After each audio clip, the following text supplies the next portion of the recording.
할렐루야. 사랑하는 대강의 가족 여러분, 오늘 하루도 하나님의 말씀과 동행하는 삶이 되길 소망합니다. 오늘 함께 나눌 하나님의 말씀은 여호수아 7장 16절에서 21절 말씀입니다. 이에 여호수아가 아침 일찍이 일어나서 이스라엘을 그의 지파대로 가까이 나오게 하였더니 유다 지파가 뽑혔고, 유다 족속을 가까이 나오게 하였더니 세라 족속이 뽑혔고, 세라 족속의 각 남자를 가까이 나오게 하였더니 삽디가 뽑혔고, 삽디의 가족 각 남자를 가까이 나오게 하였더니 유다 지파 세라의 증손이요 삽디의 손자요 갈미의 아들인 아간이 뽑혔더라. 그러므로 여호수아가 아간에게 이르되 내 아들아 청하노니 이스라엘 하나님 여호와께 영광을 돌려 그 앞에 자복하고 내가 행한 일을 내게 알게 하라. 그 일을 내게 숨기지 말라 하니, 아간이 여호수아에게 대답하여 이르되 참으로 나는 이스라엘의 하나님 여호와께 범죄하여 이러이러하게 행하였나이다. 내가 노력한 물건 중에 신할산의 아름다운 외투 한 벌과 은 200세겔과 그 무리가 50세겔 되는 금덩이 하나를 보고 탐내어 가졌나이다. 보소서, 이제 그 물건들을 내 장막 가운데 땅 속에 감추었는데 은은 그 밑에 있나이다 하더라. 아멘. 누군가의 범죄로 이스라엘이 아이성 전투에서 패배의 쓴잔을 마셔야만 했습니다. 여호수아에게 있어서 그 충격은 엄청난 것이었습니다. 왜냐하면 패배했다는 것은 여호와께서 이스라엘을 떠나셨다는 증거이기 때문입니다. 그래서 그는 여호와의 궤 앞에서 옷을 찢고 식음을 전폐하며 슬퍼했습니다. 그때 하나님께서 여호수아에게 문제 해결의 방법을 가르쳐 주셨습니다. 제비를 뽑아 범죄한 자를 찾아내어 훔친 물건과 함께 처형하라는 것입니다. 여호수아는 명령을 따라 제비 뽑기를 시작했습니다.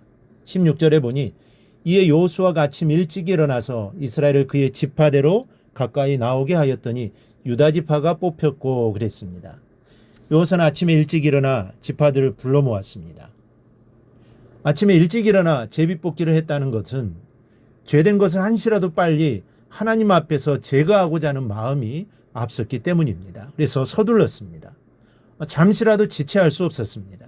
여기서 우리는 여호수아의 마음을 읽을 수 있습니다. 우리가 하나님 앞에 잘못된 것은 속히 잘라버려야 합니다. 죄된 것은 지체할 이유도 없고 미련을 가질 이유도 없습니다. 이런 마음이 우리에게도 있어지기를 축원합니다. 본문으로 돌아가서 여호수아가 제비를 뽑으니 유다 지파가 뽑혔고, 유다 지파 중에서 세라 족속, 그리고 세라 족속 중에 삽디가 뽑혔고 삽디의 손자 아간이 뽑혔습니다. 아간 한 사람의 범죄로 인하여 이스라엘의 아이성 전투에서 참패를 당하게 되었고 36명이 이 전사했습니다. 아간은 참으로 불행한 사람입니다. 왜냐하면 하나님께서는 이미 아간에 대해 심판을 결심하셨기 때문입니다. 15절에 보니 온전히 바친 물건을 가진 자로 뽑힌 자를 불사르되 그와 그의 모든 소유를 그리하라. 이렇게 명령을 내리셨습니다. 범죄한 자를 처형하라고 명령하신 겁니다. 그런데 그와 그의 모든 소유도 함께 멸하라고 명령하신 겁니다. 그러나 여호수아는 아간을 향해 아비의 마음을 가지고 있었습니다. 아간은 범죄자입니다. 그 한 사람으로 인하여 이스라엘이 입은 피해는 너무 컸습니다. 이처럼 신앙 공동체에서 한 사람은 중요합니다. 아간 한 사람으로 인해 모든 이스라엘이 피해를 보고 있습니다.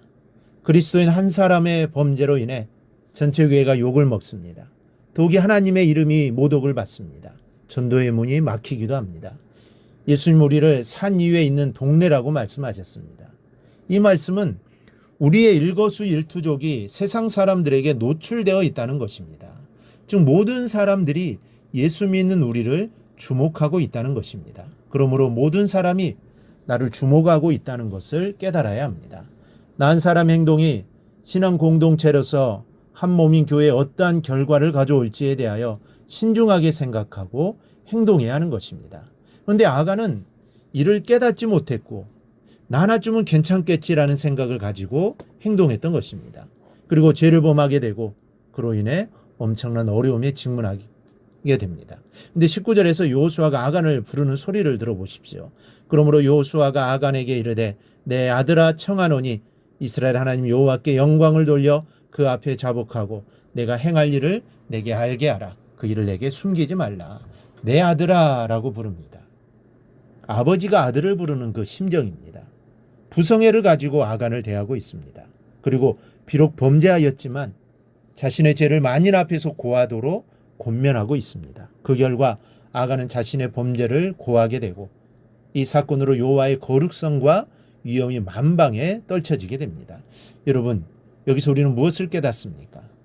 하나님은 아간을 심판하셨고 여호수아는 아간을 향해 아들아라고 불렀습니다. 하나님께 심판을 받을 죄인일지라도 우리는 그를 사랑으로 대할 수 있어야 한다는 것을 잊지 마시기 바랍니다. 죄는 미워하되 사람은 미워하지 말라는 말은 성서적입니다.